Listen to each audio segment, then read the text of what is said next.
Hello and good evening. Welcome to Anime-Zing Radio here on Facebook, YouTube, and Twitch. I'm your host, Doug Engler. Joining me, the co-host, as always, our good friend, Mr. Darren Starler, Yellow. and Kaya Tiano. Hello. Angela has a migraine and is not feeling well, so she's not going to be joining us tonight. Casey is busy. We've been running around all day doing Christmas stuff, so I don't know if she's going to join us or not. Hopefully, if you've been watching some of the streams, you've enjoyed her playing Pokemon AZ or ZA, I think it is. And especially where she has started delving into the world of VTubing. Speaking of VTubers, we are honored to have three amazing guests joining us. Of course, we would love to welcome back Hex from Anki Expo. Hello. Of course, Night Marie has joined us before. This time we get her in color. Hi. And first time joining us, but somebody that I've been lucky enough to watch quite a few of their streams. Please welcome Chris Dara to the show.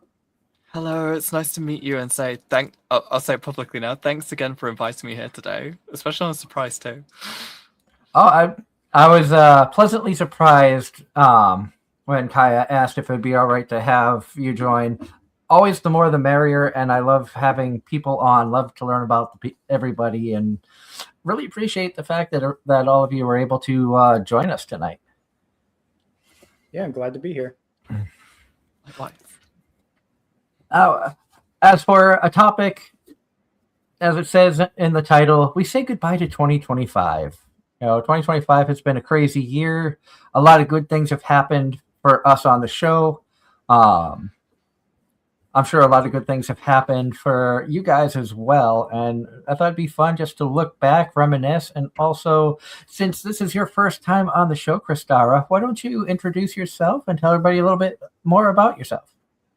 Oh goodness, this is a difficult question. Hello, I'm Chris Dara. I'm a fairy princess VTuber. I tend to do a lot of. I try to be inspirational with my streams. I'm someone who struggles from depression, and I focus my streams on being motivational, like committing to things, taking things steady, and I look to be supportive in that regard. I'm also a very fanatic game designer, so I like to mod and make challenges. I think that's. I'll cut my summary there. I'm anxious. Oh, it's okay. Well, we try to keep it a very laid back, just friends having a chat type of show. So just view it kind of as you would anything else. Hello, Ross in the chat has popped in. Great to see you. I know it's weird to have a Saturday night show when we normally do Sunday nights, but because of my work schedule, and I will be on a train at this point tomorrow night, I thought it would be fun to make the last show of the year on a Saturday so I could be a part of it and be lucky enough to be joined by all of the amazing people here that are here with us tonight. Also, I want to thank Hex for joining us. As some of you know, we have had Anki Expo in the past talking about their convention, and we are excited to announce that we have officially partnered with Anki Expo for next year. Yeah. And Ross says, Merry Christmas. He is on the road to his sister's house. Drive carefully if you're driving. I can see that you're on mobile, so if you're a passenger, thank you for tuning in. If you are driving, please be careful. Focus more on the road than us. We do love and thank you for the support. And Anime-Zing Radio is going to be at Anki. That's correct? That is correct. We are going to be at Anki. We are planning on doing live streaming from the event and possibly doing a couple of panels, including a live show that'll be at fun. Anki. As far as if we're going to have guests who join us during the live streams or things like that, that's something we're going to work on in the future. But we are excited to officially say that we have partnered with Anki, and I am stoked. It'll probably be my first trip back to Massachusetts and since Anime Boston 23. Oh, okay. And I'm from Massachusetts, so it'll be the first time going back home in a couple years. Oh, so the last time I saw you, Yeah, last time I was in Massachusetts was when Lady Beard and Shibuya Kaho were guests at Anime Boston. okay, so the year after I saw you, that was the year Okay. before was my last AB I went to. Okay, so 2024 was the last time I was in Mass. But I'm excited to return back and be a part of the event and come up with some great ideas for streaming and coverage of the convention, so those who can't make it around the world can still tune in and feel a part of it. Perfect. And of course, we can't forget about Night Marie. How have you been? Hi, I've been very, very busy. As you can see, there's been a lot of big changes that's happened, especially in the last few months. But no, I have to say, 2025 has been huge. It's gonna be exciting just to find the capital now.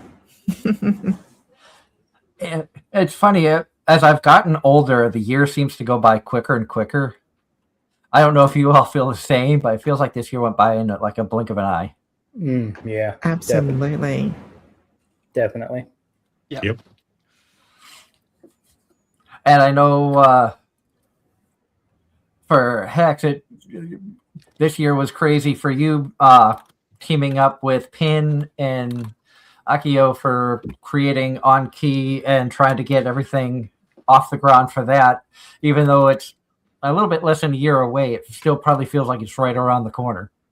Yeah, there's still a lot of logistics to get done, but we've got a pretty solid team helping us out. So I'm looking forward to it. I think it's going to be good. That's one thing that that's one thing that we at AZR had talked about when talking about partnering with you, is how did we feel you guys were doing with setting up conventions. We've worked with cons in the past, and I love the drive you all have. I love the focus you all have, and that made me even more excited to want to work with you guys. Yeah, we have a pretty dedicated team. Everybody on our team wants it to happen just as badly as Pin and myself. So that desire to see this come into reality is really helping it take shape. And I know for you, Christara, you've had a busy year as well, I believe. I know I've caught a few streams of yours. Usually I catch it when I'm stuck in a hotel because of work. So I can't catch it as often as I like. And usually it's like I'm watching and then I get the phone call and I've got to like get ready to head back on a train. But how has 2025 been for you? It's been, that's the thing, it's a stumble for words, honestly. I started the year very rough. My work definitely spun me in an odd direction. I took a break from streaming, and then it was a big preparation year for me. I debuted a few months ago, and I've kind of kickstarted on schedule and treated it like a semi-profession ever since. Lots going on. Went to my first VTuber Expo in the UK. Trying to remember what it's called, Vexpo. We don't have many in the UK, so it was really big for it to happen, and it was really sweet. It's been nice to get a bit more active. I loved the trip. It's the first time I've been on a holiday for a couple of years, and yeah, it's ups and downs. Definitely a huge emotional roller coaster, but it's a really sweet ending to the year. That sounds awesome. And as somebody who has never been to a VTubing convention, Anki will be my first one. What was the vibe like? Especially being in the UK, and I'm sure Hex, you've got interested in what a VTuber convention would be like in another country. Maybe give you ideas for Anki potentially. Yeah. I'll say from my experience, it's kind of like a small scale Comic-Con. It's very dedicated. You've got specifically the anime and gacha games, a very big presence. Obviously lots of attention on big VTubers, and all the panels are themed around it. It was kind of exciting. A highlight for me was learning that the voice actress to Slay the Princess is a VTuber, and I actually found her panel really exciting. It was really inspiring for me to go back to my own streams. Overall, definitely very chill. You'd think that VTubers are very sort of anxious and nervous, but people were really sweet. People were surprisingly sociable. Yeah, it's really sweet. Not coming from like I've been to multiple types of conventions with Comic Cons, anime conventions, multi-genre conventions. I apologize. I have a kitten who has found a ball to play with, so she is going insane. That's all the crashing and the bell ringing you hear behind me. At some point, if she gets close enough, I can come here, Chi. This is Nanachi. Say hello to everybody, Nanachi. Hello. So cute. That's just how we buy views. We hold up cute cats. I don't have a cute VTuber model yet.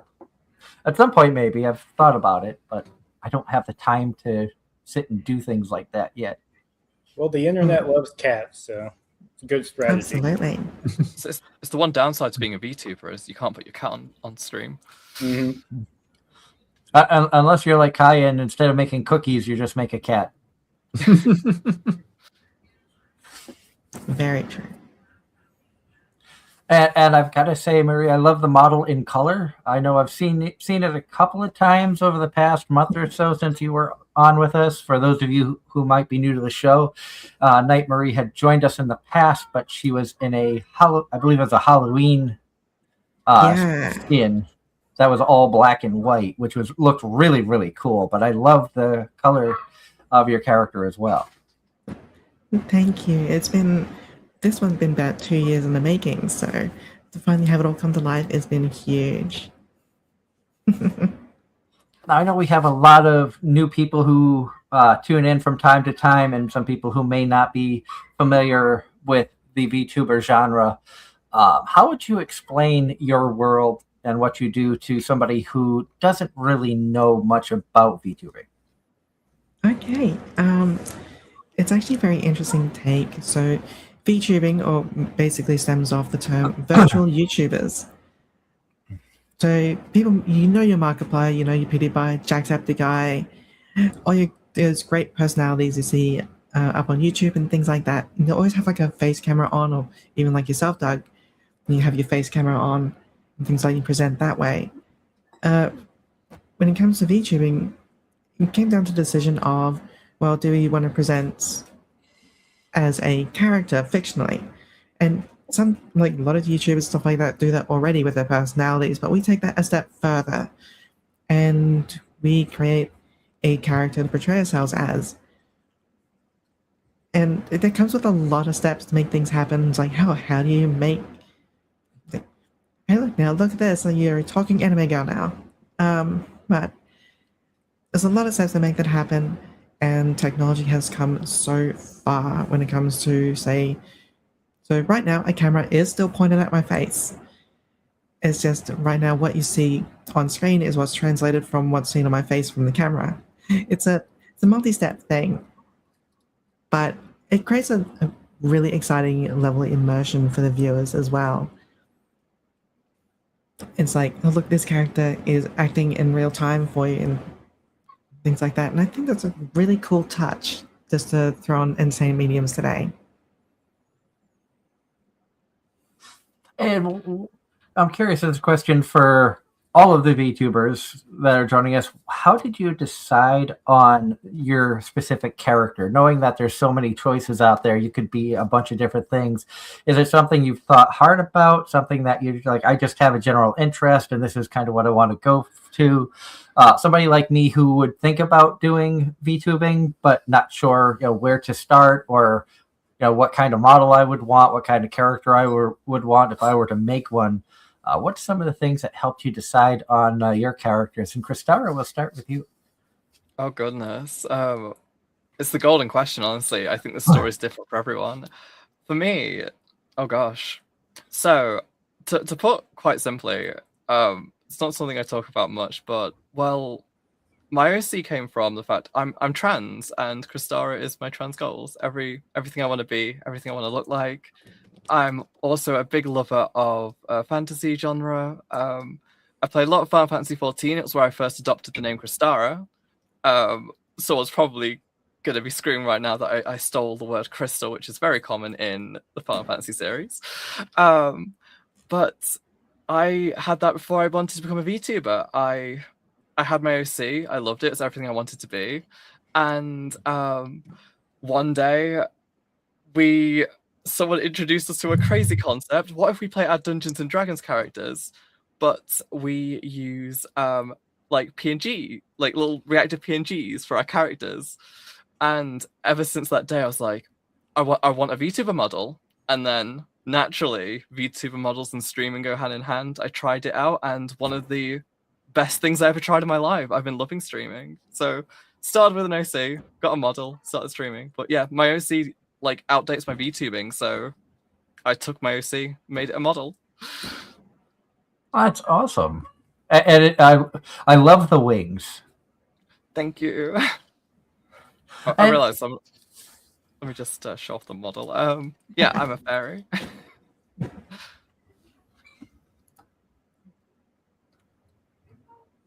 Yes. Give everybody Sorry. a good. And what about you, Hex? What how did you decide on this character? Oh, it was actually pretty sudden. I in real life, I kind of do martial arts, and Sun Wukong is a bit of an inspiration for me. So I kind of wanted to have a Wukong theme, which is why, let me see if I can spin my model around here. I kind of got the monkey tail and the sideburns kind of going on. I also got the Dragon Ball hair, kind of an influence from my, childhood anime I used to watch.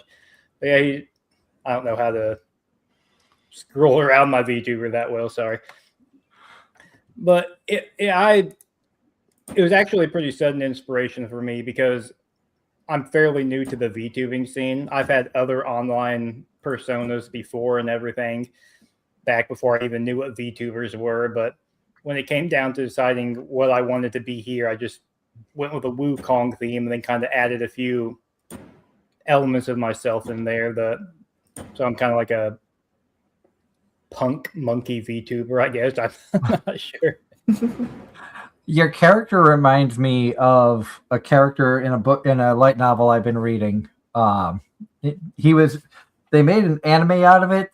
The character doesn't appear in the anime. He didn't appear until like volume 7 of the light novel. I'm up to volume 8 and almost done with that, so I'll need to buy volume 9 soon because I've been addicted to this series for a few years now. Called How a Realist Hero Rebuilt the Kingdom.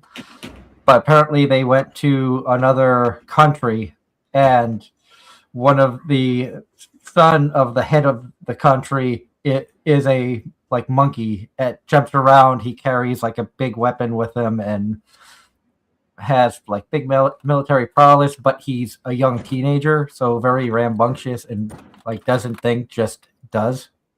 That's pretty fun. Yeah, that's sort of how I envision the personality of my VTuber. Very Bakugo from Hero Academia. Yeah. It's supposed to be kind of loud and rambunctious.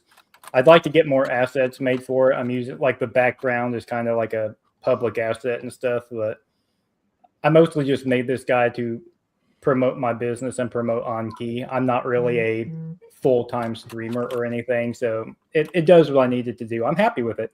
I think my modeler and rigger did a really good job. Looks awesome. And how about you, Marie? How did you decide on your character? Oh, okay. I'm trying to remember how I answered this before, but so the character Mary does come from a wide variety of concepts, kind of brought together after a long period of time. So originally, I did have a character on the online game Final Fantasy 14, the game that you see Kaya on at the moment. And there's a race of characters called Viera. They're like very tall, bunny-like characters. And if you're familiar with Fran from Final Fantasy, I think it was 12, it was based on that character. I was really drawn to their kind of demeanor. They're very tall, very proud kind of people, and I wanted to basically create my own interpretation, my own OC based off of that. And then that kind of came down to including a lot of other elements for myself. Like I'm very much into very gothic artwork and literature and things like that. I want to incorporate that into the design. And other little factoids about myself all play big parts, like I am narcoleptic. So there's a lot of my life does revolve around sleeping and dreams. And I wanted to include that as well. And I was looking into many folklores. Ancient Chinese folklore, like the rabbit on the moon, was a big inspiration. Those two go hand in hand. And then I also wanted to look into Norse culture, something that's not too visited upon beyond the surface level. So everyone knows your Thor's, Loki, that sort of thing. I want to dive a little deeper, and there's something called a Mara demon, or mare. Essentially, is another spirit that visits people in their dreams, that sort of thing. That's kind of play on words on the rest of that, nightmare to nightmaring. Yeah, I love all the models. Like I said, I appreciate art. I appreciate I look at you guys as virtual artists, and I'm the kind of person. A lot of people who know VTubing always you see them supporting huge names, Iron Mouse, Shy Lily, people like that. But I've always been more of the type of person that if I'm going to Twitch, I want to find the people who have few viewers and watch them and follow them and support them, because a lot of times when you're first starting out, if you're not getting the views, you can easily get discouraged. Mm-hmm. And I've always been the kind of person. I started the show as a way to give back to the anime and Comic-Con community at first, and since being introduced to VTubers over the past few years, it's just another avenue that I've wanted to support, because there are so many talented people out there like yourselves who work hard day in and day out, but for one reason or another, Shy Lily or Fillion or somebody like that got a lucky break where they're huge, but it doesn't mean you guys do any less work or have any less entertaining content than they do. So that's why I really enjoy trying to support, people who may have 30 or less viewers as opposed to somebody who's got a few thousand. Mm-hmm. Exactly. And everyone starts somewhere. Like, sure enough, way back then, people like your Iron Mouse and all that, sure, they were like us at one point or another, just messing around with their character on screen, having fun. And that's what it's all about, is having fun and expressing yourself. Honestly. And I kind of laugh saying that, knowing that we're not a huge podcast, but I've been doing this for like 11 and a half years, which sometimes it still like blows my mind that I've been going over a decade and I'm still having fun, and I'm still enjoying learning new things. So and I really appreciate everybody who has taken the time to come on and join us, including yourselves, because I learned so much from you guys, because VTubing, as I've said before, is something I don't know a lot about, but I'm willing to take the time and learn and want to understand it. I don't want to pass judgment on anything until I have a better understanding of it. I feel like that's just making yourself look a fool if you pass judgment without knowledge. Mm-hmm. Yeah, I think that's just a good way to look at almost everything. Especially considering the fact the field that I work in, I work with a lot of people who are very opinionated about random things. So, and when you're stuck for 12 hours on a locomotive with somebody who's got strong, opinions, whether they be political or whatever, looks like Darren had to duck because of he's at a party. Oh, there he is. He's coming back. Welcome back, Darren. Thank you. Hit a wrong button. Around. Musical chairs. Yeah. I'm like, when he's here, because our logo covers some of the imagery, if he doesn't have a picture, I want to try to have him up there. I don't, because of the the work that you guys have all done for your models and backgrounds and everything. I want people to be able to enjoy the work that you've done. I don't want anything hidden. just out of courtesy and everything. Now, over sorry. this past year, what was you gonna say? Oh no, sorry. I just a little technical difficulty. Okay. Oh, Knocked your phone. this is Anime-Zing Radio, and we are the home of technical difficulties. If you had seen the earlier years of this show, and Darren can vouch, it wouldn't be a normal show if we didn't have some sort of screw up. Things have gotten smoother since we went to StreamYard and broadcast video as opposed to audio, but I can't tell you how many times I've had computer issues. We've had guests who have dropped because of one thing or another. This is our third home since I started the show. The first place that we called home no longer exists. Then we were on Blog Talk Radio for quite a few years, but didn't see any growth because I didn't realize that Blog Talk you had to subscribe to. And I was like, once I found that out, I'm like, I am going to get away from that and let's try doing a video podcast on YouTube and Twitch and everything. And that's how we ended up here. Yeah, I remember the issues you had on Blog Talk. Poor Darren. We had, at the time, Funimation voice actress Morgan Berry on the show.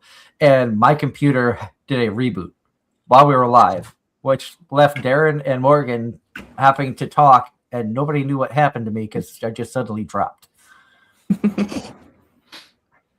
And it's embarrassing when you have a voice actor on the show and suddenly, what happened?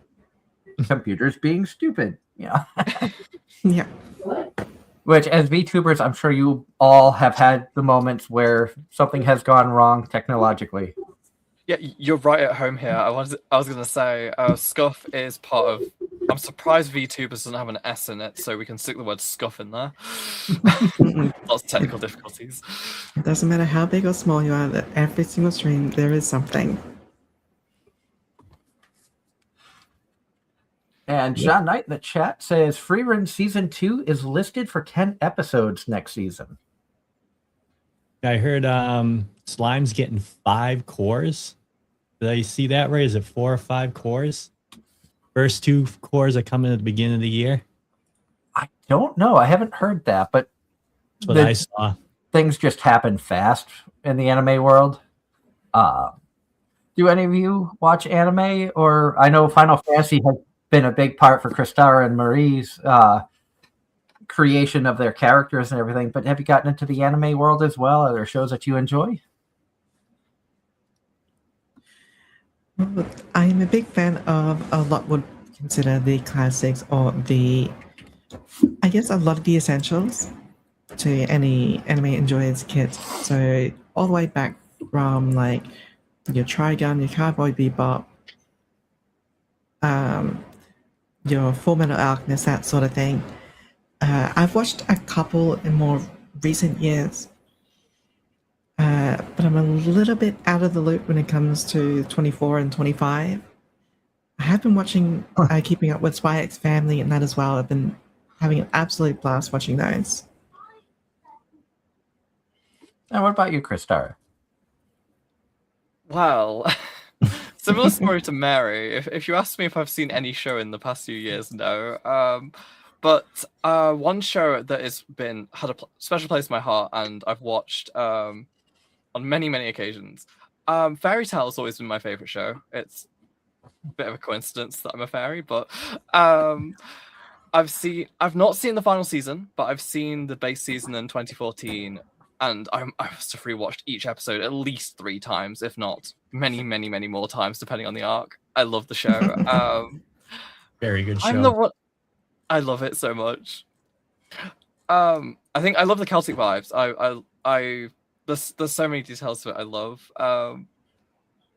Other than that, I've seen dotted episodes of random things. I have a bad habit of my siblings will put stuff on. They had the Crunchyroll subscription, so I would just walk in and see random episodes. I've seen most of part 1, 2, and 3 of JoJo, and just bits of part 2 are missing.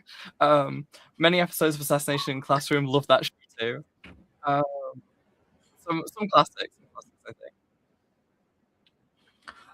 Fun fact, Natsu Dragneel was my first ever cosplay at a convention. Ooh. And I had a couple of good stories while cosplaying as Natsu. I was at a smaller convention called Northeast Comic Con, and I had a family come up to me and ask for a photo with their kids, which, of course, when you're in cosplay, you love getting recognized. You love having the photos with people. And as the kids walked away, the little boy, probably I would say he's around between 8-10 years old, he's like, Natsu, you inspire me. It's like, it doesn't matter what's going on in your life, what kind of like trauma or negativity has been around. When a sweet young boy says something like that to you, your heart just melts and nothing matters. That's That's really nice. Goodness. And then at Anime Boston one year, I was walking with my wife. I was cosplaying as Natsu, and there was somebody cosplaying as Gray. And anybody who knows Fairy Tail knows that Gray and Natsu aren't exactly best friends. So as we're walking, I just start staring at him, and he starts staring at me. And the reason I'm staring at him, and that cosplayer has no idea, I know who the character is. I can't remember his name. And for the life of me, I'm like, I know this. What's his name? What's his name? And as we get probably like within a few feet of each other, I remembered. I just kind of looked. I was like, Gray, like Natsu. I just kept walking. It was like the perfect fairy tale scene where they just kind of acknowledge each other's presence but ignore each other at the same time. And as I walked away, I'm like, that was just an amazing experience. I wish I knew who that cosplayer was, because I would love to get their opinion of everything that had happened, but I have no idea who it was, and I don't know if I've ever seen them since. It's little moments like those that really make it. Now, here's a fun question. Have you ever thought of cosplaying as your characters? Yes. One day, yes, hopefully. The funny thing is, the amount it costs to commission a VTuber model, to commission such a fancy dress that I would love, it would probably cost a similar amount. Definitely want to get a really long wig, at least. It was when I went to Vexpo, I kind of wanted to. I settled on a Lolita dress that's in my color scheme, but one day I want to get like a big silk dress, I want to get a big wig, possibly some wings, and of course, I got to get a new tiara. Oh, that is actually going to be very tough to do. But there's already. So I've already cosplayed before, so I know a lot behind the logistics and everything and making it happen. It'll be difficult, I think, to do some elements, but it'll be a lot of fun to figure out and do. Yeah, I'd like to. I don't think it'd be too hard for me. I kind of based this character off of my personal looks anyways, with like hair color, and the hairstyle is definitely exaggerated. I'd have to buy a couple cans of hairspray to get this to work, I think, but the hard part for me would be the tail and the feet. Oh, I think you could make a tail. Yeah, I probably could. I just would have to figure out how. I've never done anything like that. I have only ever cosplayed like normal clothes people. Like I cosplay Sanji from One Piece. Just basically put on a yellow wig and drew swirly eyebrows. That was kind of the cosplay. And then Herbert West from the horror movie Reanimator. Just kind of a normal guy. Yeah, those are the only cosplays I've ever really done. So not a lot of costume experience, but it'd be fun. I'd like to try it, I think. Now the ultimate question. Kaya, would you cosplay your VTuber model? I doubt it. I'm too shy. I've tried multiple times in the past to cosplay and never successfully cosplayed.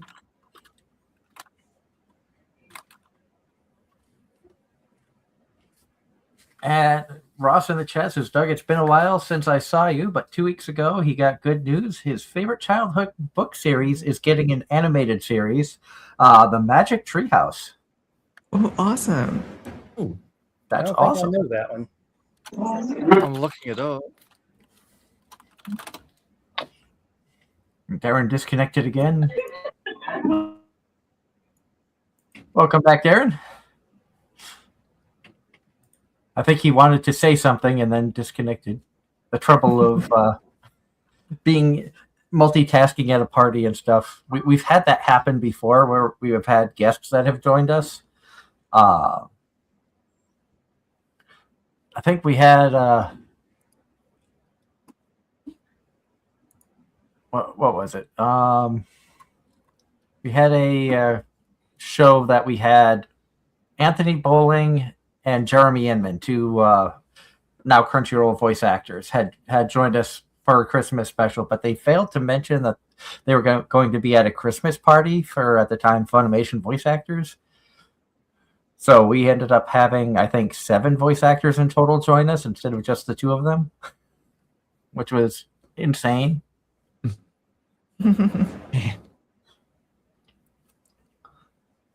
Yeah, but Doug, season 4 of Slime's gonna have 5 cores. And the first 2 cores will air in April 2026. I got to catch That's a up lot on of cores. That is. I've got to catch up on Slime. I think I left off in season 2, part 1, or season 3, part 1. So I don't remember. I just have to watch the movie. Some of these shows have so many like different cores and different parts to it. Sometimes it's tough to keep up. I think they're starting to break it up over there because it's becoming too hard for them to keep up. There's so much anime being produced now. There is a lot coming out. Yeah, I see some good chat going on in the chat. Talking about Ren fairs. I miss going to those. When I lived in Massachusetts, we had a decent one by us called King Richard's Fair that I attended a few times.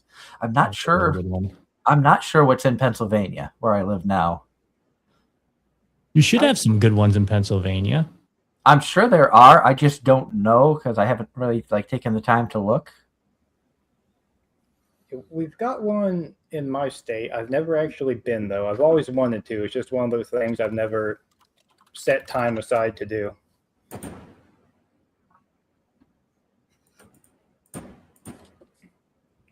Yeah, there is a lot of anime coming out now, though. I have a hard time following the news. Basically, unless somebody recommends it to me, I don't have the time to check it out. Not all of it's getting licensed, noticed. I know that a lot of news, because it's been a couple of weeks since I've been on the air. I've seen a lot of news about AI, in getting involved in video games and anime. I forget who it was, but one company got huge backlash for putting anime up that was all AI dubbed, to which they ended up having to take it down. I forget which company it was, but Amazon, possibly. I think it was one of the bigger streaming companies. Didn't Crunchyroll use AI for their dubbing? No, Crunchyroll has put out a public statement stating that they refuse to use AI. So they stopped using AI then, because they were using AI. I think it was like Netflix or Amazon Prime, or I think it was a company like that had put out stuff, because a lot of voice actors were posting about it on social media, and there was a ton of backlash. Ross says Prime, Amazon Prime. Okay. Yeah, I heard the same. Yeah. I was seeing Banana Fish AI dubbed, and there was a lot of drama and lots of upset on Twitter about it. I feel like AI has its place in some areas, but I think there's certain areas that it should stay clear of. When artwork, social media, things like that, you don't really need to put AI stuff up. AI voice, for people making AI voices or copying our voices and putting them to things, I don't feel that's right either. There are some cases. I heard a story of a video game company that had actors come in and then got their permission to use their voices through AI to continue dubbing and paid them accordingly. But I think that's a rare case of a company trying to do the right thing. I think AI is just becoming too easy to weasel your way out of paying people what they deserve to be paid for the work they put in. Mm-hmm.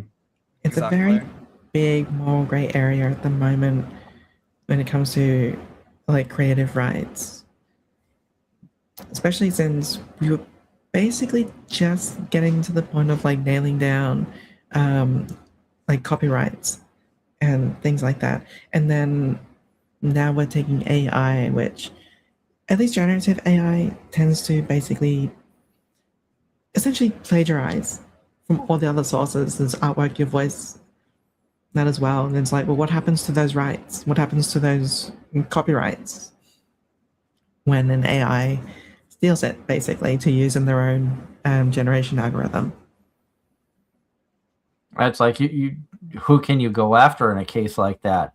The programmer who programmed the AI, or I'm sure there's a lot of gray areas and stuff, a lot of legal mumbo jumbo that I will never understand. But Well, there's no true copyright protection against AI right now.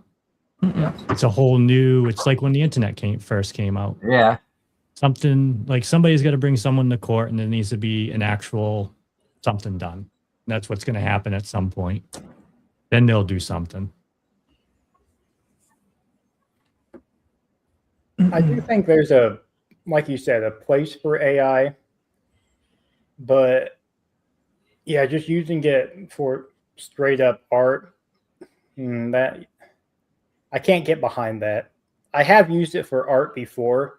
I'll be like, hey, AI, generate me a picture of this character doing this. And then I will give that picture to an actual artist as like an example of what I want done. So, because there's no way that I would be able to draw a reference image that could describe what I was wanting. But so I will admit I have done that before. I have generated art, but and like you said, in this day and age, AI is still kind of a new concept when it comes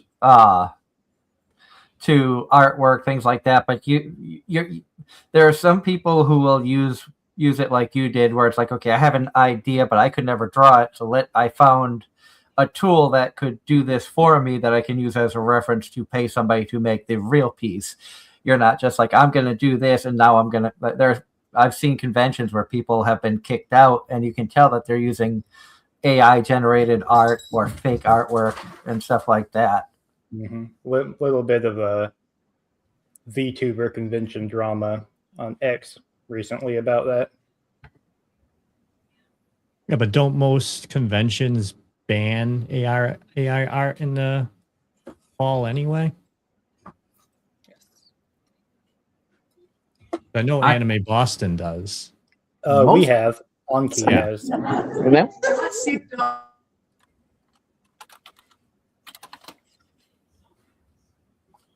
I know most conventions have, and I've heard multiple stories of people being kicked out for having AI generated art or stealing other people's art and selling it without permission. I've heard of that.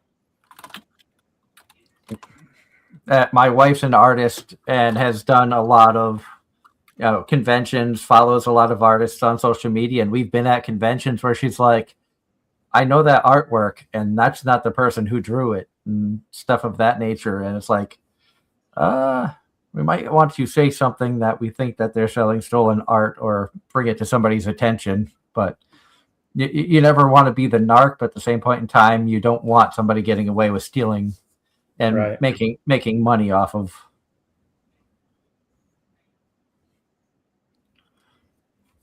I see Chris Starr says AI art was also prohibited at V Expo in the UK this year. Usual things, yeah. No stolen, no AI generated.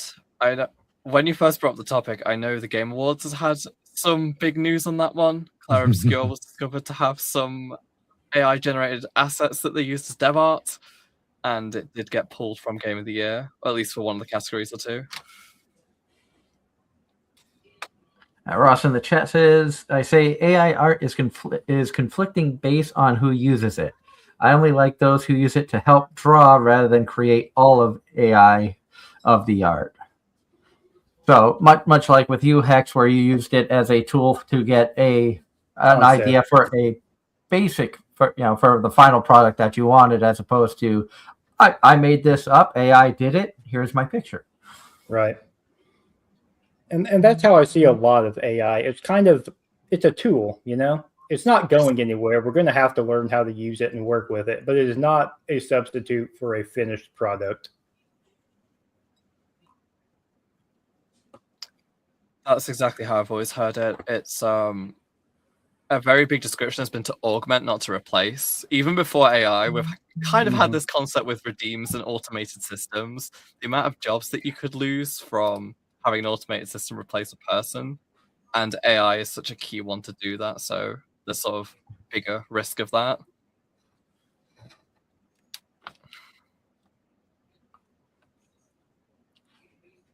I was just taking a moment looking back through, as we were talking about looking back through 2025.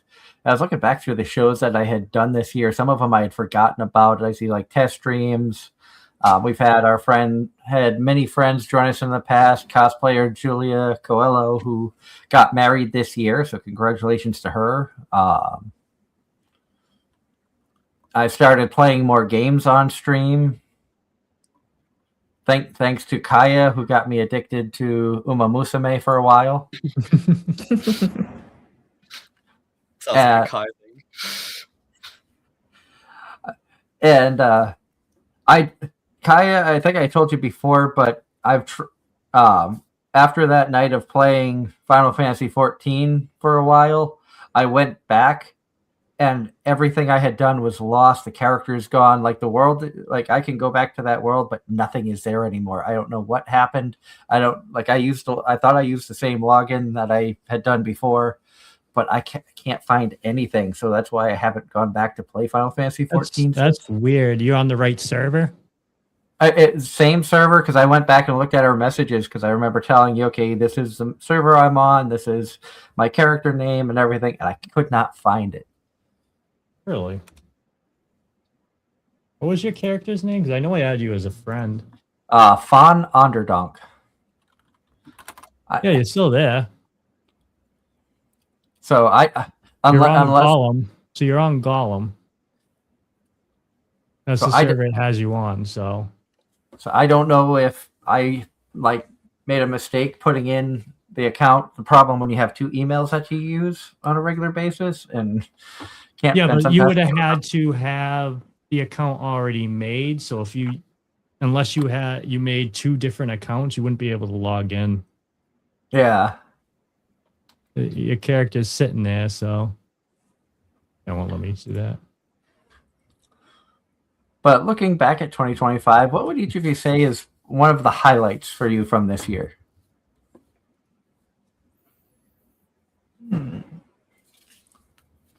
I know 2025 has been a year of ups and downs for all of us. We've had, challenges because life is not easy, but there's always some good moments that happen. And I like to be the type of person, I want to focus on the positive rather than the negative, because as a human and in the world we live in, it's so easy to focus on the negative, especially when it comes to social media. I don't feel like enough positivity and uplifting is brought out. So that's why I was curious, what's some of your favorite moments of the year? And Kristara, let's start with you.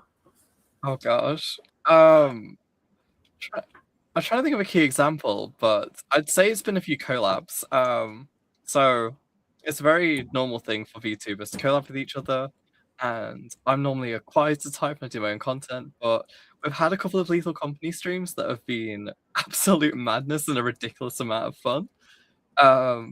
Lots of times come together. I felt proud of myself because I took a big part in sort of choosing the mods and trying to add all of the content that's going to make the stream scary and exciting for everyone playing, but also people watching enjoyed it too. It's probably the most fulfilling thing, and I just really love that I get to catch up with everyone too. It's been lovely. And how about you, Marie? Oh gosh, there's too many to count now. So it's been a massive evolution, especially for the whole streaming career, as as I've basically come out and released with this whole new model and everything like that, and the whole horror model that you guys see me in last time, all that was done. Well, the horror thing was kind of done in secret, my own thing, but a lot of this has been done in partnership with a VTuber group. A very common practice for a lot of VTubers is to basically form groups or smaller agencies to support each other. And you see all your big names that they're usually all part of agencies and things like that. If you ever like dip your toe in the VTubing sphere, group names like HoloLive, Nizi Sanji, they might come to mind. They are similar kind of groups, big corporate cultures behind them, and all VTubers are all talents, much like any other acting agency. Kusara and I started our partnership with one this year called Eternal E, and with that group support, it helped us refine our art and what we do. And it's been a huge turning point for us, I think, because at the start of the year, we basically started as just still PNGs on the screen. Just a little bouncing still image on the corner of the screen. And now we're all live, we're moving. And it's been such an awesome turning point for us. How I about really you? want to add. Oh, Sorry. go ahead. Go ahead, So I really Krishna. want to add to that one. There is a point there. This is the year that I finally debuted with a model after 2 years. And Mary's kind of pointed out kind of the biggest thing we both missed. We got a lot of support, especially after how long we've waited for our models to sort of like push forward and make sure that we got our models after everything and got all the assets we needed. There was a lot of work there, so it's really paid off. And I know thanks to Kaya, who has been a good friend of mine personally for many years outside of the show. He has introduced me to a lot of the talent from Eternal E, which is how I've been able to find you guys, follow you, and watch your streams and enjoy the content you put on. I'm not the biggest horror person, but I love watching the personality and the stuff you guys add to your stream. Marie, I know you like to do a lot of horror games and stuff like that. So I enjoy what you yourself bring to the streams, even though the game genre may not be my interest. And I think that's a big thing when it comes to VTubing is a lot of times, like even with this show, you forget you're an entertainer. People tune in to see what you're doing, who you're talking to, and you're trying to provide entertainment. And thankfully we have a great chat which we can interact with during the show. That's something that you guys also have at your disposal is the chat. Do you find it sometimes tough to stay interactive with a chat when you're really locked in on a game? Oh, that can be. Lately, I've been playing a lot of Souls-like games, like your Dark Souls, Lies of P, been a very big one lately, and that demands a lot of your attention. I tend to have a very bad habit of looking towards chat anyway, and then bad things happen in game. But I'm pretty sure people are there for the mistakes and the scuff and all that. It's a lot of fun, but trying to balance the two can be challenging. But I think that's part of the fun. It's difficult. It's a lot of multitasking. It feels like you're playing a management game, especially as I said, I'd say I'm very good at Lethal Company. When I'm on stream, I run into things and I die all the time just because I'm checking chat and I'm managing a lot of things. In collabs, it's very hard to keep up with chat because you're staying social and trying not to blank people, and lots of stuff is happening all at once. It's a lot of takes a lot of experience to sort of balance everything out in the end. And Hex, I didn't mean to get away from the initial question from you. I'm the type of person suffer from shiny object syndrome. Sometimes it's like, squirrel type of deal. Same way. But what's one of the highlights for you for 2025? Let's see. I've made some pretty good progress on a few personal projects. Like I am developing my own VTuber app right now, and that's come a long way this year. But honestly, I gotta say Anki, just watching that grow at the speed that it has. I have talked to some pretty big names in the VTuber industry, and that's really cool. and hearing stories where like other people said, "Oh, you've got to talk to this convention," and they'd be like, "Oh, who? Anki? Yeah, I've heard of them. I'll reach out." And just like that, these people have even heard of us. That's amazing to me. But really, it's just like I said before, the little team that we have put together that's working on this is just so great. These people that I have never even met in real life have become some of my best friends, and that's just become just yeah, a highlight of my year. I think just these great people that are so passionate about building this. I'm excited to meet them at Anki. Yeah, I'm excited to meet everybody at Anki as well. I know that there's been talks of us having an area set aside for AZR to do live broadcasts from. Correct. Yes. If everything comes to fruition like we're hoping it does, there's a good chance that I might up the streaming time. Usually when I stream from a convention, I'm out on the con floor amongst all the vendors and artists and stuff like that. And I'll usually do like a 3-hour live stream. I did a 6-hour live stream once, and it just felt like I was kind of trapped, except for the few times I broke away and just left the stream going while, bathroom break or food. Right.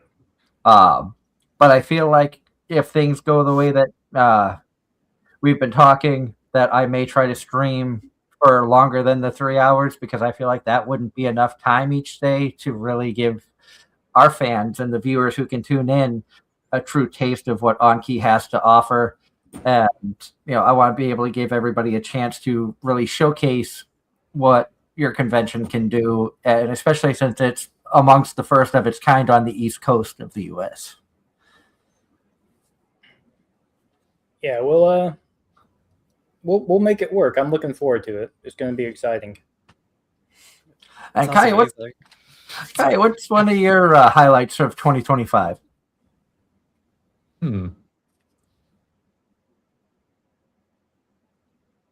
Well, one personal thing was getting a route closer to home so I don't have to drive an hour and a half into Boston to go to work. Other than that, it's just all the people I've met this year. Kristara, Mary, Rain, Fidji. There's too many names to actually say. It was a lot better than last year. I only knew a few people last year, and this year I've just met so much more. Especially getting like the new model, having a lane rig my model, have a rig out with my old model, and then do my whole new model.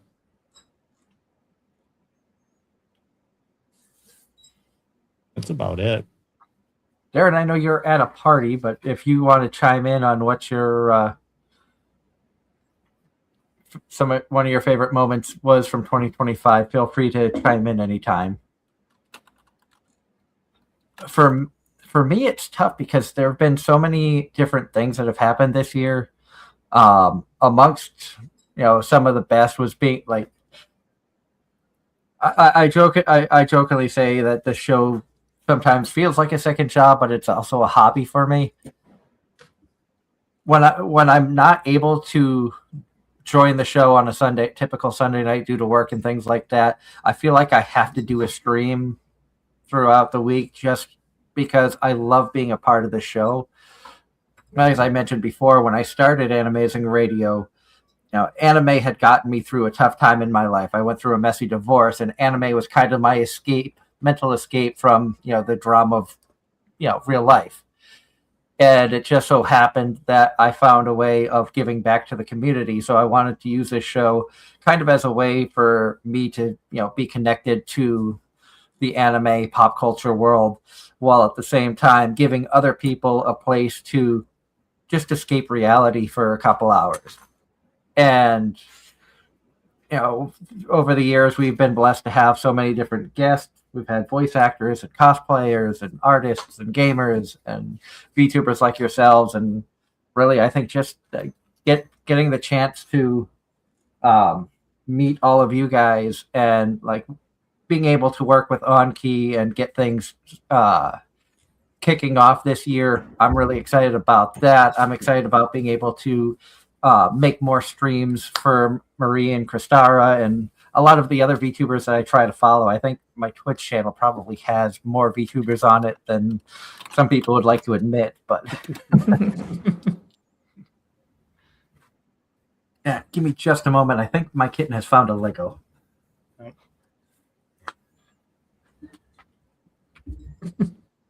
Where did you go with it, Chief?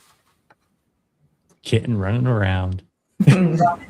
Thankfully, mine is very chill at the moment. He's currently laying on his bed. I'm gonna double check. I'm gonna fact check myself before I say he's on his bed. No, he's gonna start something, isn't he? Looks away, then attacks your monitor. How you upset a kitten? Take a Lego away from it. Or the kitten will turn off your computer. I've had that happen. Yes. I guess you could say that was a highlight of 2025 as well. My wife calling me and being like, I need you to pick me up from the gym and bring the cat carrier. Why? I found a kitten. Oh no! I found a kitten. It was like a 90+ degree day, hot and humid here.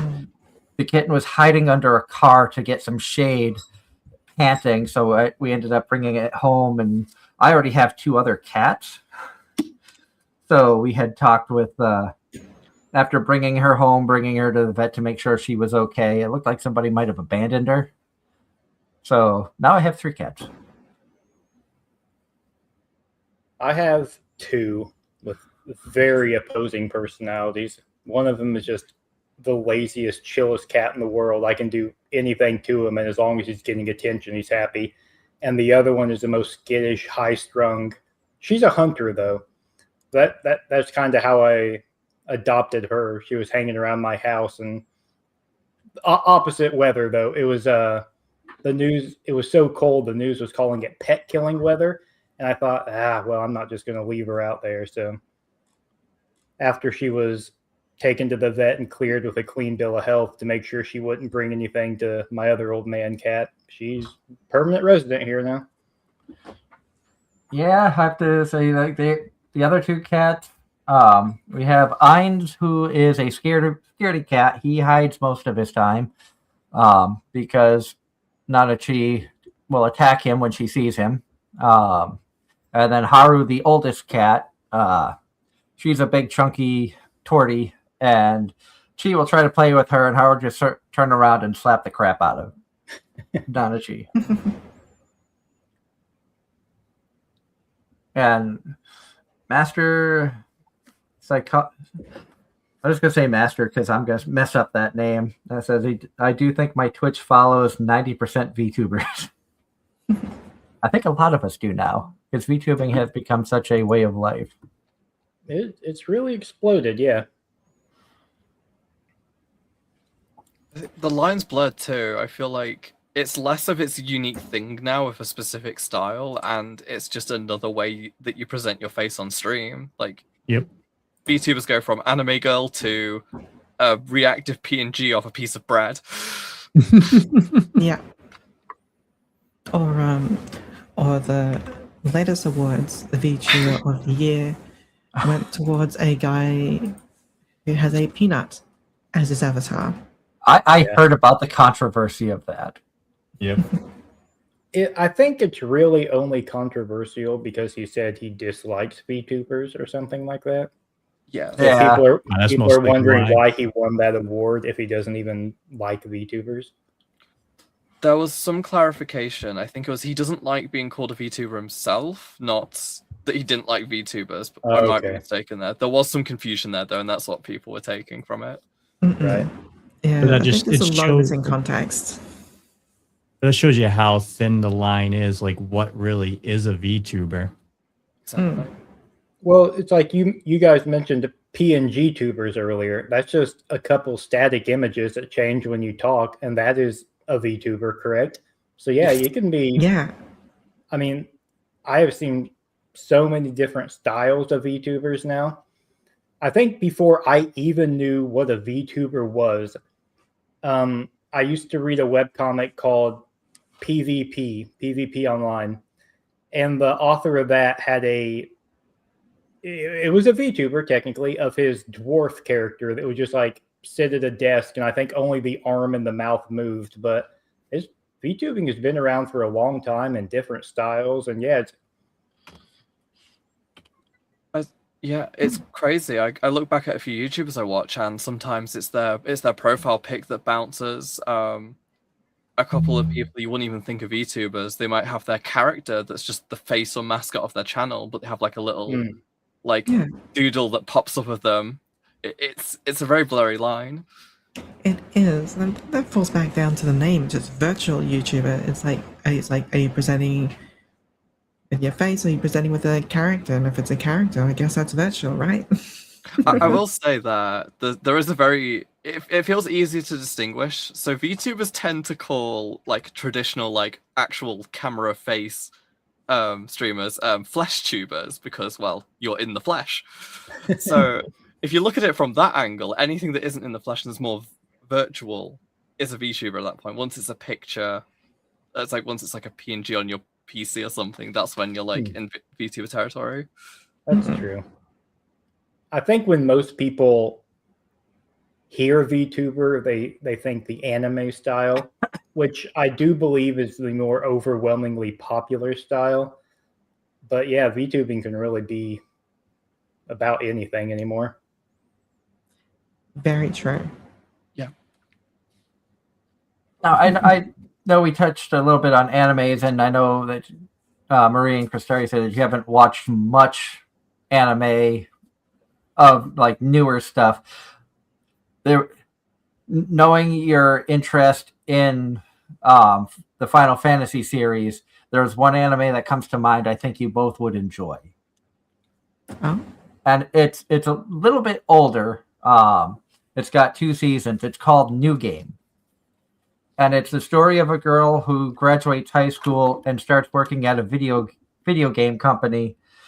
And the video game company had produced a game when she was a child called Fairy Stories, which is, from what I could gather, very similar to a Final Fantasy style game, but for like the anime side of things. And she's a character. Her dream is to become a character designer. So it shows her working at a video game company, producing a video game that continues the Fairy Stories franchise. So she unknowingly she's working on a game that she grew up playing, and the story season 1 shows the story of how the game's produced, the stuff that she goes through as first job, new employee, right out of high school, and kind of gives an interesting insight to some of the video game workings. And from what I understand, the person who created the manga used to work for a video game company and used their personal experience to make this manga, which then turned into an anime. Oh, that would be exciting.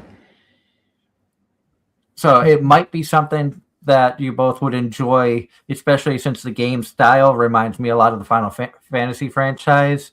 I've played the only game I've completed for Final Fantasy was Final Fantasy 9. I've played a little bit of 7, 10, 10-2, and a little bit of 14 online with Kaya. Oh, awesome. I think we've seen our share. Oh, sorry. No, you're good. You're good. Go ahead. Like I'm quite certain I've seen a fair share of the isekai subgenre of anime, especially with the big isekai boom that happened in its wake. And in the wake of the likes of Sword Art Online, Log Horizon, even branching it a little further towards like Rise of the Shield Hero, that sort of thing. I've seen a lot of those as well. They're a lot of fun to follow. What were you going to say, Hex? Oh, no, I was just thinking, you guys were talking about Final Fantasy. I have not played a Final Fantasy all the way through in a long time. I played 6. I played a lot of 7. I think I did everything there was to do in 7 except beat Ruby Weapon. I played some 8, 9, and 10. Didn't get real into those, and I don't think I've played a Final Fantasy since. I like Final Fantasy Tactics. I've beaten War of the Lions and the other versions of Final Fantasy Tactics. I think Tactics Advanced is when I saw the first that took place in Ivalice, and that had the first iteration of the bunny people you were talking about that I've seen. Yes, yeah. The Viera and was it the Fail? I believe they're called. or something like that. Yeah. Oh, I'm bad with names. I don't know. Hmm. But yeah, they had Balthier as a guest character in that one. So, but yeah, I haven't played any of the new ones. I grew up on 10. My father had a copy of it, so I may have picked it up and played a bit of it. I got all the way to Gargazette Mountain, which is pretty late in the game. It's like the penultimate area, and I wasn't smart enough as a kid to figure out how to beat it. Final Fantasy is very famous for its very technical and puzzly boss types. Little was I know I was supposed to stunt to confuse the boss so it breaks their combo. Gosh. 10 is I the think- one with Titus. Yes. Yeah, okay. I think that was the last like numbered. Yeah, I don't know. Numbered Final Fantasy that I've played. We can Wow. talk honestly. Yeah, I know words. I know words good. Words learn me Yeah. well. Words feel are hard as old. my catchphrase. I feel old in that case because I enjoyed the original Final Fantasy.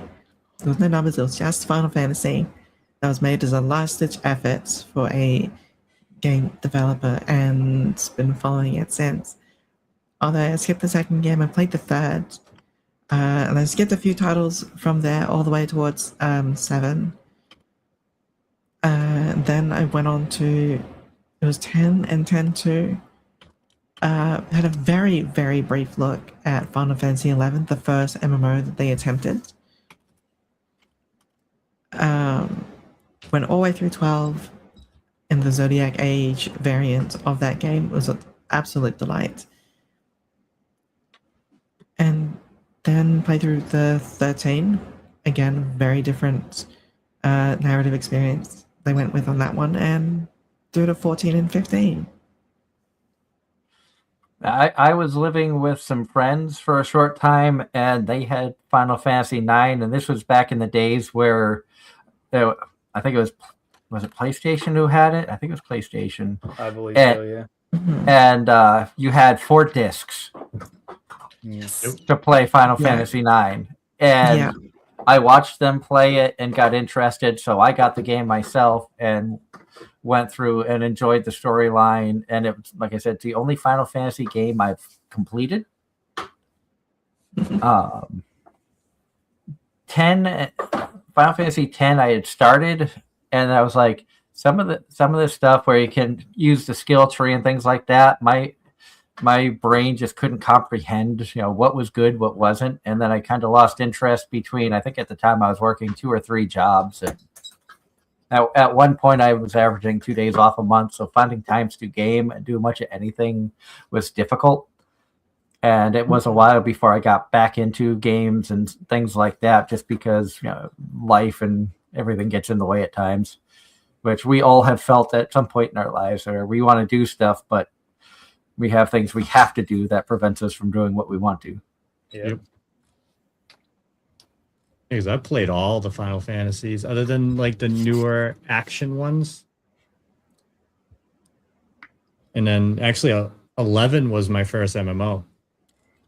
Oh, That got me into MMOs. I didn't start with WoW. I refused to play World of Warcraft when it first came out. I was Yeah, playing me Final too. Fantasy. Everybody's like, you got to play World of Warcraft. I'm like, no, I'm playing Final Fantasy. So I was playing that, and then I started playing Star Wars Galaxies.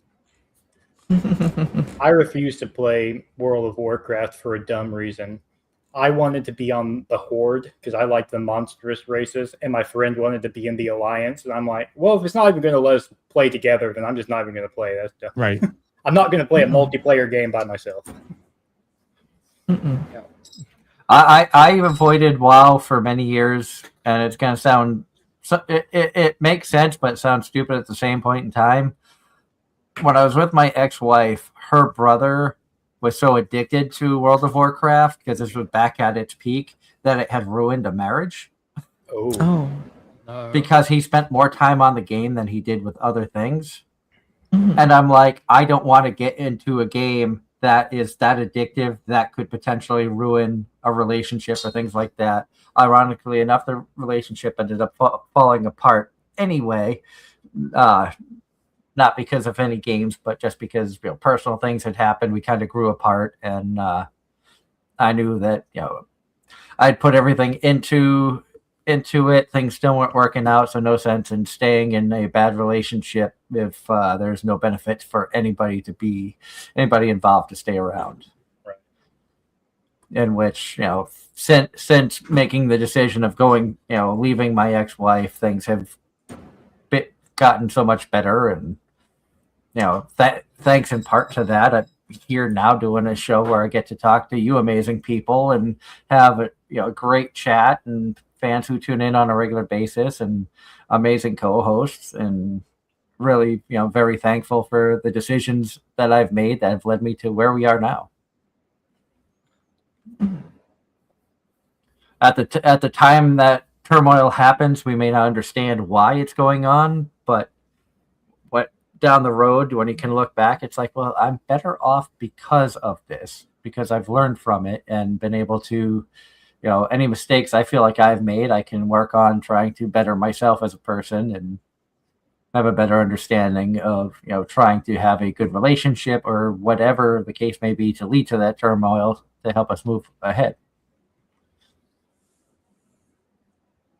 You just got to keep marching on. You never know what sets off that chain of events that just leads you to somewhere spectacular. Yep. And it's funny because I at one point in time I was part of a organization that was very big into people call it a pyramid scheme, things like that. I was with it. I had belonged to Amway Global, or I think it was Quick Start was called at the time, and they were very big into educating yourself, positivity, things of that nature. And I was introduced to a movie called The Secret. It was a book series. They turned it to like a movie on Netflix, and I watched it and really started, to understand and use it in my life. And instead of focusing on negativity, one of the examples they use is you wake up in the morning, you stub your toe. Okay, well, now you're in a bad mood right from the get-go. In your mind, you're wondering what else is going to go wrong. Well, now the universe is like, well, you want stuff to go wrong, so now you spilt your coffee. Now you're stuck in traffic, which makes you late for work. Your boss yells at you. And all of that, chain of events, reactions all stem because you stubbed your toe and it put you in a bad mood, so you put negativity out to the universe. And the universe was just like, well, you want negativity? Here.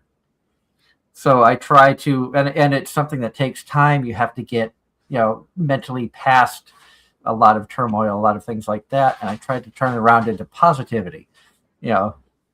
Okay, I woke up, I'm in a good mood, things are better. And okay, well, let's see if we can make this event happen. One time I tried a thing where I was like, let's see if I can get a free coffee. And that morning I went to Dunkin' Donuts, and the person in front of me had paid for my coffee. Hey. I was like, wait, what? And then, so, I believe in paying it forward, so I paid for the order of the people behind me. That's so cool. Because it's like when something good happens, you should pay it forward. Don't always just, for those of you wondering why I shut the camera off, my wife has come down. She doesn't want to be on camera, so out of respect, while she's putting presents under the Christmas tree, I shut the camera off so you get to look at Yuna from Kuma Kuma Kuma Bear. Also, they would just be looking at footage, so. I'm gonna lie, she looks a lot like Johanne. She does. And at some point, we will do our special of reviewing the 5 episode ones that we had talked about a few weeks ago, once we can get everybody together. I know I had gone through and talked about it. Apparently, the show I picked, Kaya enjoyed and binged the whole first season. I don't know if you've watched season 2 yet or not. I've watched the first episode so far. I'm probably gonna watch the rest of it because I'm gonna be off the next 2 weeks of my back injury. So yeah, definitely get some rest and hopefully you feel better. I've never had an injury like that, but I'm sure it sucks. it's not fun. Like, you don't want to sit. They tell you not to sit because it makes it worse. I'm glad when I first did this, I had the same injury about 8 years ago. I bought a standing desk, so I'm glad I have a standing desk. That makes it so at least like I can stand and still do things. That's definitely a bonus. Yep. And Master Silo says, guessing how old Doug is. He's saying pre-50. You are correct. I am under 50, but above 45. Typically, I'm the old man of the group, and usually Darren is the baby of the group. Yep. I'm scared. I'm reaching my mid-20s in a month. It's just as soon as you get out of school, it's like the time just goes whoop. Yeah, Oh, it does. absolutely it does. I still remember like my graduation, just turning in my graduation gown. Master Silo, you're correct. I am 47. Or as I like to say, 74, because age is but a number. Mm. Age is but a number, and Yep. I don't really care how old I am, so I'll mess around with it. Just think, if you reverse the numbers, when you hit 50, you just tell people you're 5. You know? You're just 5 with a lot of experience. Because let's be honest, if we're still entertaining ourselves with anime, video games, VTubing, things of that nature at 50, you deserve to feel like a 5-year-old. Exactly. There's no age limit on having fun. No. Mm. And that's something I feel like a lot, like growing up, growing up in the 80s, like I did, a lot of times it felt like the adults just never had fun. And it's like, when you get taught at a young age, you're in school, follow this set of rules. As you get older, you have more responsibilities. You can't have as much fun because you've got to work, you've got to pay bills, you've got to do this, you've got to do that. And I feel like the way that we were taught and the way that we looked at things as we were growing up, a lot of that stuff just felt so superficial to me that I was like, why can't I still have fun and be myself and be a goofball and enjoy these things when I'm in my 40s, 50s, whatever, as I did as a kid? Granted, just I'm getting distracted by the chat. Master Silas says, Doug, my friend, I just want to know how long since you shaved that beard, because I love the color and I never let it set long enough to get it there. I'm not sure the last time I don't think, if I'm being fair, I don't think I've been baby faced in probably 4 or 5 years. Yeah, 'cause I think you had that when I saw you last. Yeah. Pretty sure. Thank you. Good night, baby girl. Night. This is my daughter Evie. You have Kaya. You remember Rob. You met him at convention. And then Darren, who was here. And then that's our friend Hex, Night Marie, and Kristara. Nice to meet you. Say hi. Going to bed? Yep. Good night, baby girl.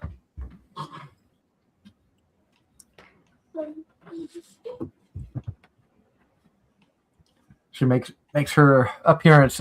She's lucky she got to stay up later than normal tonight. It's because school vacation. Well, it's Saturday, plus she doesn't have school for 2 weeks. Mm. I wish I didn't have to work for 2 weeks, but that's that's one thing we miss as we get older. Those vacations where you can just have fun and not have to do anything, no responsibilities. Yeah. Yes. Absolutely. I'd rather be working than this. Well, yeah, you're a special circumstance. You're out for a medical reason. I broke my foot, was out of work for 5 weeks. It drove me insane. Yeah, but people will still make fun. Like, they'll say, "Oh, you get 2 weeks off." I'm like, "Yeah, I get 2 weeks off. It's not fun though." Yeah.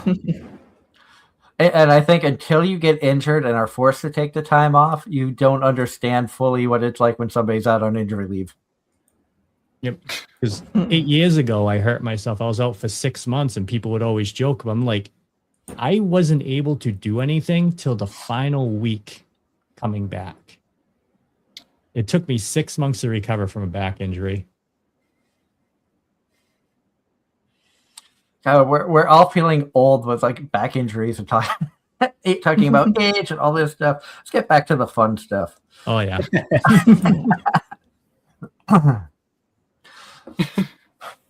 And Christmas Gaia. and Christopher, you said that you, I think you mentioned that you did game design or things of that nature. How did you get into that? Oh boy. So weird fun fact about me was I made a small game when I was about 6 in Microsoft PowerPoint. But kind of always been into it. I've really liked games. If we have iPad kids a little bit after my generation, I was a kid very, very early introduced to games, and I've just always loved them. I've always been the creative type. I always picked games where I could that had level editors and stuff. At school, I was always good at puzzles, and I love riddles, and I was a bit of a nerd. And like, as stressful as maths was, and I was good at it, my sort of balance, my creative outlet went into game design. And in my teen years, I got Game Maker Studio and I made games. I learned how to program. Happiest time of my life when I first started. I applied every single aspect of programming I learned into writing a turn-based battle game. And now I work for an MMO, which I will not name to not dox myself. But outside of that, I do have a passion. I love sort of the outlet, the artistic outlet, the stories games provide, the experience, and the creativity behind them. I really love it. I'm not going to lie. I'm always jealous of people who know and understand computers because I'm about as computer dumb as they come. Doing this show, it's easy. I go on to StreamYard. I figured out how to set everything up. I can just click, okay, I want to stream here, here, and here, and then I hit go live. So it's very easy for my monkey brain, no offense, Hex, to just understand. But like, I've asked Kaya for help on things. Like, I still don't understand Twitch. And learning things on that front. I've tried to figure out things on YouTube. There's always new things coming out. I'm like, I have no idea what I'm doing. Yeah, getting the two monitors set up, all that type of stuff. I still got to figure that stuff out. I still got to I got to open up the computer to see what port and stuff to get the new video card and then look into that. But that'll probably come after the new year. And Ross in the chat says, Christara, may I recommend a couple of mind-stimulating puzzle games that he thinks are good. The names are Pajama Sam, Putt Putt the Car, and Freddy Fish. Freddy Fish was a classic. We grew up with Freddy Fish. Yeah, those are all pretty classic. I think they have a similar style of gameplay. Mm-mm. Are they even the same company? They might be. I don't know. They're so similar that I would not be surprised. And I know that I would love to try any games that you create, Christara. Even if you had a project or something, if you wanted us to stream live on the show, I would be up for doing that and things like that as well. I will confess, so my goal since I've started streaming, since it's my thing to do game designs, I've wanted to do a project where I do game design on stream. I've been so stressed. If you've got a motivator for me, please throw it my way because I want to. I'm just very nervous. A lot of people ask me how. Oh, go ahead, Hicks. Oh no, I'm sorry.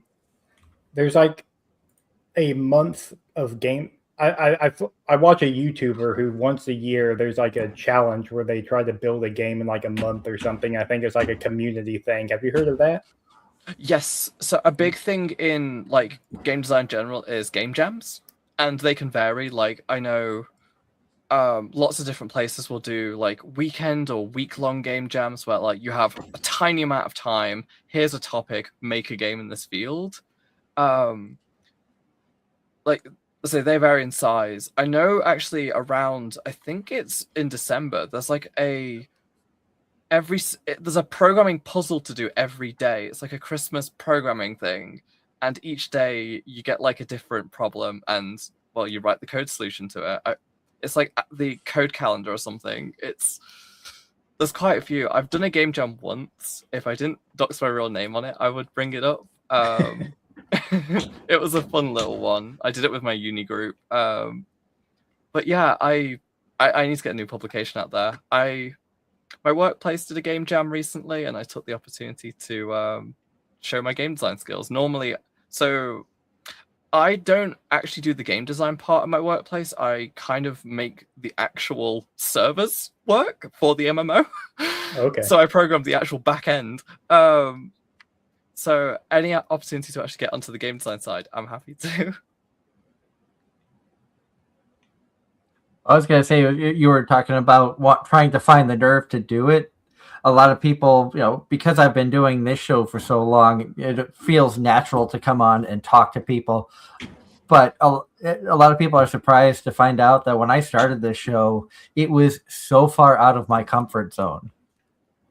Because growing up, I was very quiet, shy, kept to myself, introverted, had a very small group of friends that I would hang out with. Even now, I'm still kind of the same way. I don't, in Pennsylvania, I know very few people. Obviously, my family here, my mom and older sister live here, and I've met Switch Hacks a couple of times, who is part of OnKey, because he works like an hour from me. Outside of that, and the people I work with, I know absolutely nobody here. Don't really hang out with anybody or anything like that. So the most socializing I do is when I'm on the show here with everybody else. And the occasional conventions I can make when I'm actually have a weekend day off from being on a train. But I started this show, or got the idea of doing this show, because I was a co-host on a paranormal talk show. And I kind of, after about 6 months of the people of that show pushing me to start an anime-based, internet radio show at the time we were calling it, it put me so far out of my comfort zone. But I was like, I just have to do this. So I think it's going to come a point when the drive to do it is just going to take over, and you're going to say, I just have to do it. The more I think about it, the more I put it off, the more chance it's never going to happen. Let's just dive in and see what happens. 11 years later, I'm still here and able to talk to you amazing people. I say go for it. And if you want people to support you, know that I'm sure you have everybody here's support to for your success on that. I know you have mine. I'm sure Kaio gives you support as well. Yep. Oh, I'd love to see it. I'm very interested in that type of stuff. Oh, she's getting smaller. Yeah, just shrinking in shyness. Thank you. It means an absolute lot. I do confess I'd be a hypocrite to not acknowledge that the most difficult thing can be starting, and the one way to get over the anxieties is to do it, is to try it, is to fail the first time, and you're only going to get better from there. I mean, I'll be honest, I still have anxieties during shows, especially shows when I have guests on. There are times when, like, I'll be leading up to a show, I'll be nervous. Okay, well, I've never talked to this person before. I don't know much about them. I try to do research when I have guests on, but there are times when Kaya or Darren or Angela will bring people, will be like, oh, I have a guest for the show, and I know absolutely nothing about them. Then the nervousness comes in, the natural of, are they going to be a good guest? Am I going to be a good host? Am I going to ask questions? Am I going to sound stupid? All that stuff just runs through your head. Yes, all the above. Yeah, we know you do, Darren. Thank you. But there comes a time, like I've come to terms with knowing that when I'm on air, and the one, like we say, when you're doing live streams and stuff, sometimes people tune in to see if you make mistakes because it's natural. I kind of like being the fool when I'm on the air. I don't intentionally screw up on trying to pronounce people's names, but let's be honest. I watch anime, and there are times when you're trying to pronounce a character's name or a voice actor's name in Japanese, you ain't gonna get it right unless you know the language. And I am very much guilty of mispronunciations, forgetting names, things of that nature. But like you said, sometimes the toughest thing is just getting over that hurdle of just do it. But once you can get over that hurdle, amazing things can happen if you believe in yourself. And from the sounds of it, I feel like you have the knowledge, you have the skill set to be able to create these games. You've done it before. The only difference is now you're doing it as a VTuber. It's the same thing you do for work, but you're just doing it with a different medium. So I feel like once you can combine those two worlds and have the confidence to do it, you've already got the skill set. You already know you have viewers and people who are behind you supporting you. You just got to make that push and say, let's just do it and see what happens. Because amazing things can happen once you take that step. Nothing will happen if you don't. Yep. You can't grow unless you make mistakes. Exactly. Lord knows I've made plenty. Yep. I made a mistake. I made a mistake at my work, which led me to a 15-day unpaid vacation. Oh no! That happened last year. The only good thing that came from that was I was able to hang out with Darren for a week, helping him with his landscaping business.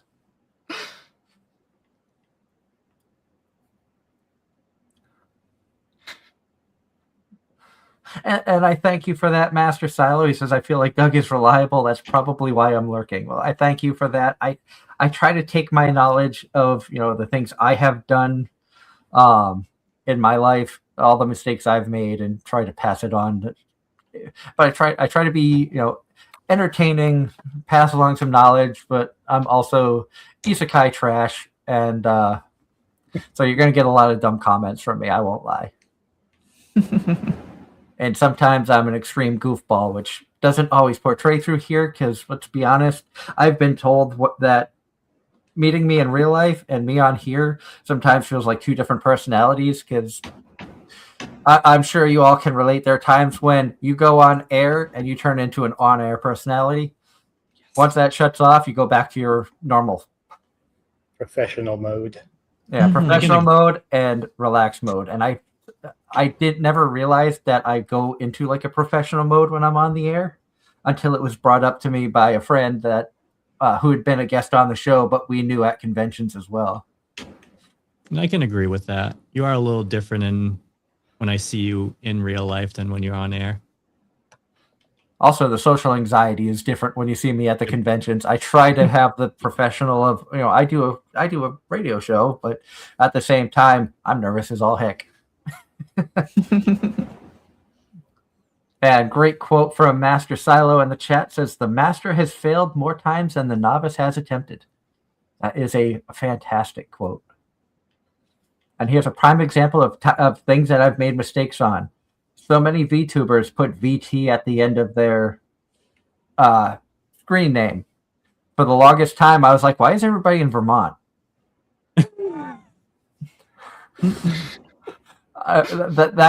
So there's the stupidity. For a while, I was like, it wasn't until I think it was months. I was like, no, I think that stands for VTuber. They're not in Vermont, but I've never asked anybody if they were in Vermont. That was just the thought process in my head, especially being from New England. Oh, I can definitely see the connection. I had a moment like that. I was playing Apex Legends when it first came out, and everybody had YT at the end of their name. I was like, are these people all in the same group together? How am I running into so many in every game? What is it? Yeah, it took me a minute to figure that one out. That's how we used to do clans back in the old days. And like Counter-Strike, you would have like a VT or CT or something at the beginning or end of your name. Okay, if I saw that, I'd be like, oh, they're all from Connecticut, CT, MA, all Massachusetts people. Wyoming, yeah. No. Kind of like the League of Legends games where you see everybody and then they have their team name at the end of their username. Yep. Oh, true. I used to do League of Legends way back when I used to watch some of the streams and stuff like that. Apparently now you can gamble on League of Legends tournaments Huh. on DraftKings. Like you can go on DraftKings and be like, oh, well, this is going on. Let's select different players from these 4 teams and see, if you can win money. I'm Wow. not surprised. Likewise. Yeah. It'd be the same as Esports, I any guess. sports betting. Yeah. I have not played League of Legends in a hot minute. I think when I quit playing, the Spider Girl was new. Oh wow. I That want was to. ago. Last time I played League of Legends had to have been at least 12 to 15 years ago. Ah. Because I've been married almost 10 years. Yeah, so you haven't played in a bit either. No. Lucky escape. Mhm. Like I've I've watched some games recently, but never like I haven't had the itch to go back and play it. Because a lot of times when I was playing it before, I was playing it with my ex-brother-in-law and some friends, but every time we would play against people, I just want to play and have fun. But Right.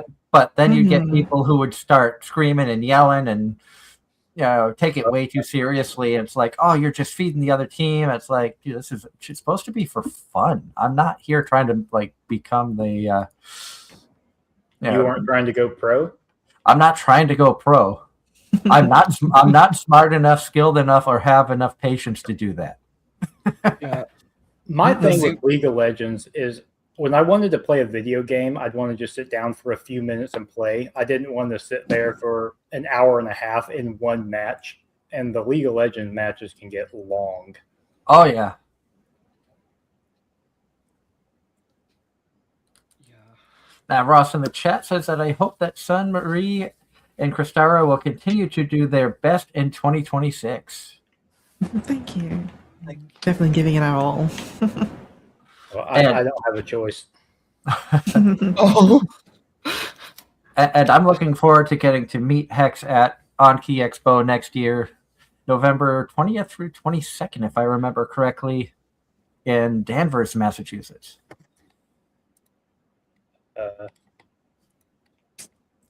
We'll pretend that I have that memorized while I look it up. Yeah, the 20th through the 22nd. Yep, you were right. At Danvers. See, it's not my first rodeo of working with cons. I try to remember the date. Like for somebody who has a crappy memory, I have to work really hard at remembering dates and locations. And I've become really good when I'm broadcasting from conventions that multiple times through a stream, I will say what convention I'm at, where we're located, and try to get people there if they're local. Yeah, I just have a bad memory in general. I have to keep a notebook full of like notes of dates and names and who Oh, this name is. You should see the notes I have to take on a train. It's ridiculous, especially when we go to different rail yards and some of the terminologies that they use is really, really fun because I will have random things written down depending on which rail yard we're going to. And anybody who would look at it that doesn't know railroading at all would be, I don't understand that at all. I was like, oh, well, and then I'll pull out a map and be like, this is the route that you have to go. But, that's almost 2 years marked up as a conductor for this railroad. And so I'm starting to memorize things better, which is nice because 2 years marked up means I get the 2 weeks vacation, which is one of them is being used for Anki, and the other one I'm going to split up into days and hopefully because my wife is a bodybuilder, has been in one tournament. She wants to do the tournament again next year. So I want to try to get the time off to be at that event with her again. You talk about feeling out of your element, go to a bodybuilding competition. As a nerd, you go to a bodybuilding competition, you feel so much out of your place, so far out of place. And then you get the bodybuilder that goes up and does his performance to the Pokemon theme song. Oh yeah. my goodness. which Really? did happen. Oh, wow. I have heard Wow. that a lot of gym bros, their playlist just basically consists of anime OSTs. I respect that. They build a lot of hype. I can see why they want to feed off that energy, you know? Oh no. Oh, that's a memory.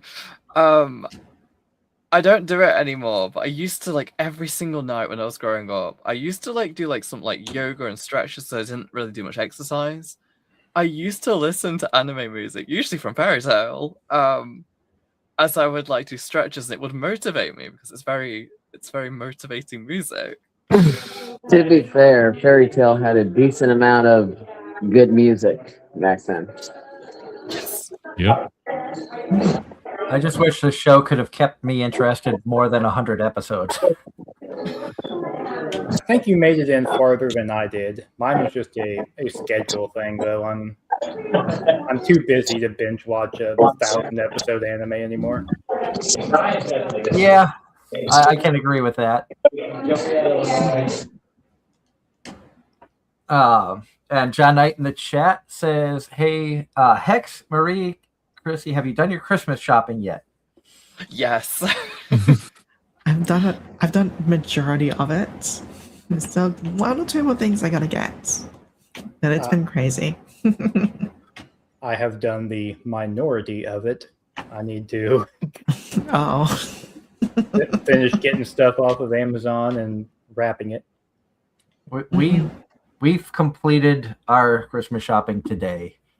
As I mentioned earlier, I got home this morning about 4:30 in the morning from work, slept for about 4.5 hours, and then have been going since about 9:30 since, between grocery shopping, running to stores, malls, and things like that. I finally got home a little after 5:30ish this afternoon, and then it was put stuff away, relax a little bit, and then get ready for a Saturday night special show for the end of the year.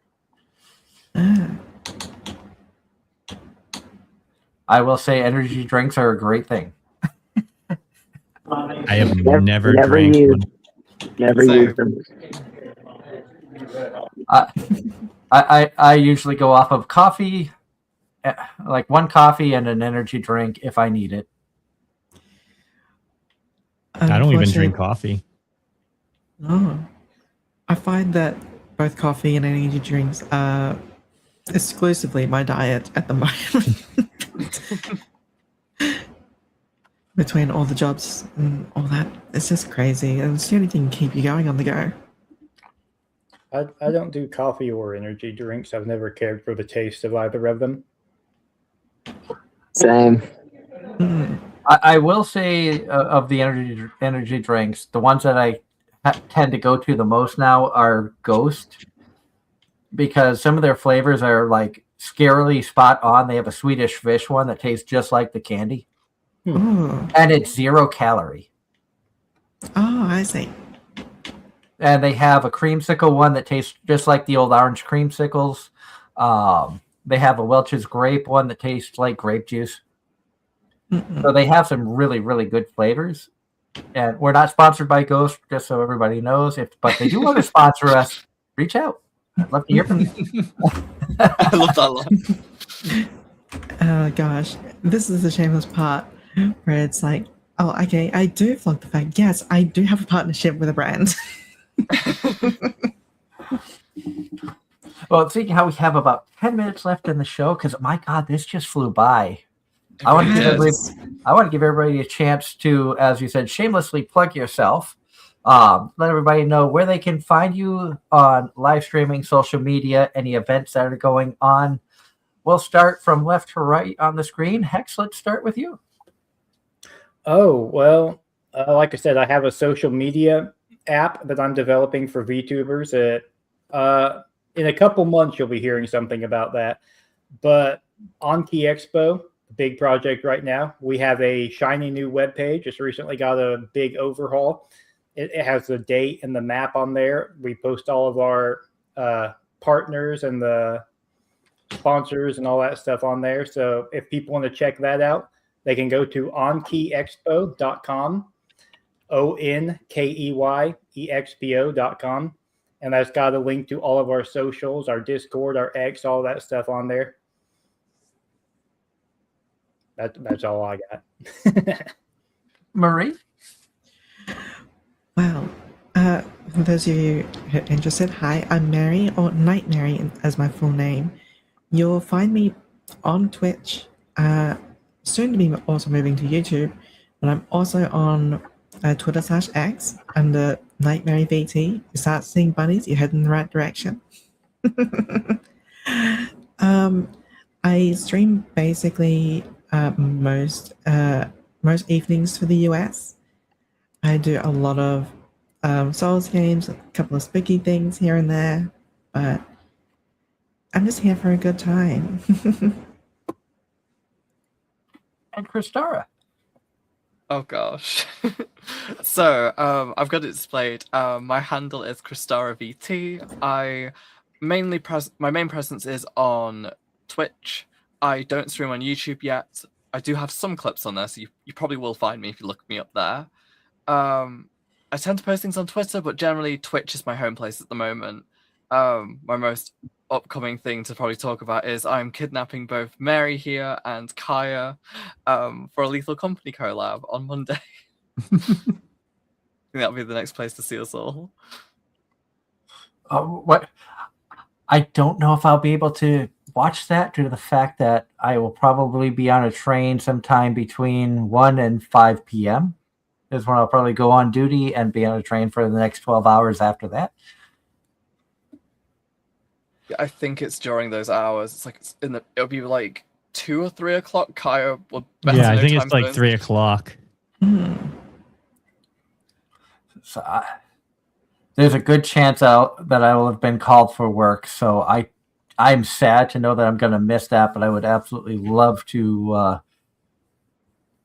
check out the collabs that you guys do at some point, because obviously you've seen me in your chats watching the streams when I can make it. And like I said, I enjoy a lot of the VTubers. I try to support as many people as I can.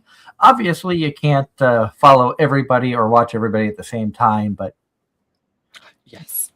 It's a terrifying challenge. Making so many friends over the past couple of years, it's kind of an upsetting thing to think, like, you have so many friends live and you just can't keep up with them all. You're doing your own streams. I'm working a full-time job, and you wish you could be omniscient for a moment. I commend Kaya for somehow being on so many streams at the same time. I've noticed that because I'll go to one stream and I'll see him commenting. I'll go to and I'll check out another stream. Wasn't he just over? No, now he's Literally. My Twitch recap had me at 366 days on Twitch. Oh my goodness. Added an extra day. I don't even know how that's possible. Yeah, that. Wow.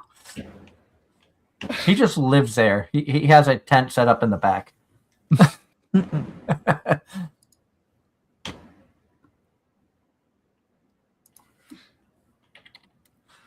And I want to take a moment again to thank everybody for tuning in. All of the awesome people in chat. It has been great to see all the comments. Hello, Spike Bebop, who I just noticed has come into the stream. Of course, Master Silo, it's great to see you in the chat. I think it's the first time that we've really had a chance to chat with you. So thank you for tuning in. Thank you to all the new faces who have come in. Thank you to all the regulars, Ross, John, who come in every week. Hats off to you guys for being loyal fans for so long. Big thank you to Rob and Kaya and Darren for joining every week as the co-hosts.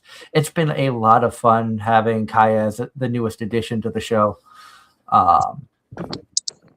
Probably was a long time coming, but I'm very happy to have Kaya here. Of course, Darren, you've been a staple of the show for years.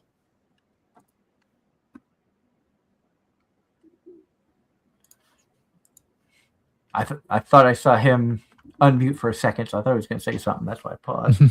You did. You did. They started getting loud again. They have my friends husband. He has drums and whatnot upstairs. So party going on. Let's drum. It makes sense. Pretty much. After the Secret Santa, the people that wanted to go back upstairs went back upstairs and started playing with stuff. Never fails.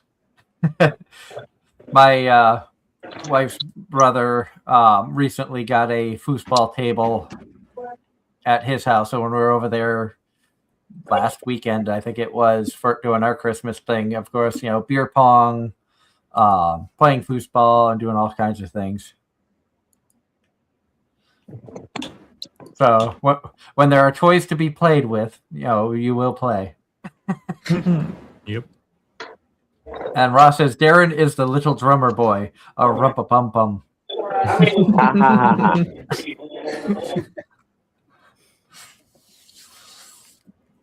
But again, thank you to Hex, Night Marie, and Kristara for joining us. As I've mentioned before, you're all welcome to join anytime that you're able to and would like to. If you have things going on, if you have announcements that you want to do. Kristara, I know with your work, working for a game that NDAs you cannot talk about, but if at any point you have stuff that you're working on that you would like to talk about or promote, feel free to use us as a sounding board. Would love to have you on to talk more. Same goes with Hex and Marie. I know, Hex, you've got the VTuber app that you're working on. Would love to hear more about that in the future when you're able to get that more finalized and talk more about it. Marie, obviously you do a lot of great streaming, things like that. If you have any big broadcasting things that you'd like to promote, any new reveals, outfit reveals, things of that nature, or if you just want to come on and chit chat about random nonsense, you're all always welcome back on. That's awesome, and thank you so much again for bringing us all on. It's always been an absolute pleasure. It's Yeah. been an I amazing appreciate it. evening. Thank you. And I put the invite out to everybody that's a part of your company as well. I'm drawing the blank now. I know you talked about it earlier. Eternally. Eternal E. So anybody that's associated with that, I know, Kaya, you've got the connections on there. Let everybody know that the offer is out there to promote any of the talent from Eternal E. We are a very VTuber friendly show and want to show a lot of support to you guys because you guys do work hard. You put a lot of effort and time and energy into your streams, your characters, your designs. A lot of people work hard behind the scenes to create the characters that you've done, the rigging, the artwork, stuff like that.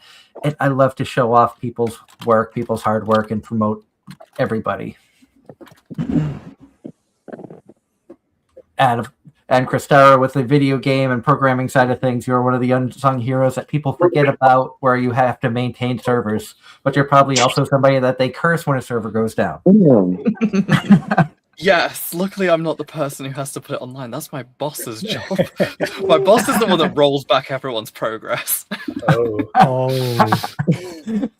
That's why we don't dox anybody.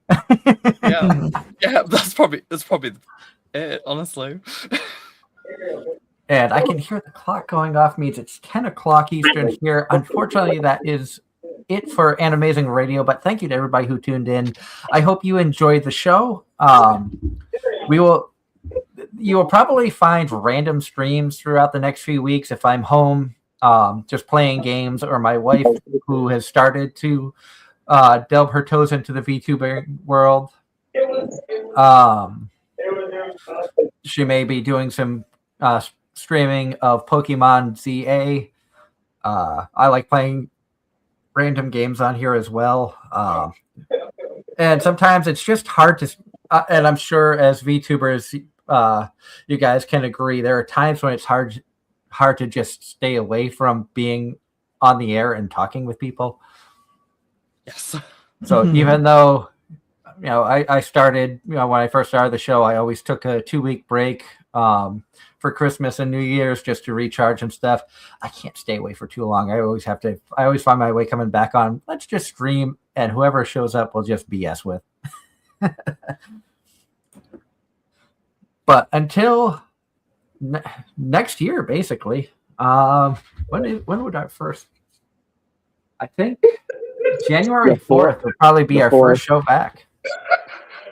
So our first official show of 2026, January 4th. So until then, I hope everybody has a wonderful and safe holiday season, whichever holiday it is that you celebrate. Christmas, Kwanzaa, Hanukkah. I'm sure there are others out there that I may not know of, but be safe. Hopefully those who are able to spend it with your friends and family. I myself may be stuck working for into Christmas. It all depends on the scheduling and things like that. But until then, have a wonderful holiday season, and we'll see you again on January 4th for more Anime-Zing Radio here on Facebook, YouTube, and Twitch. Have a good night, everyone. Night. Bye. Nice.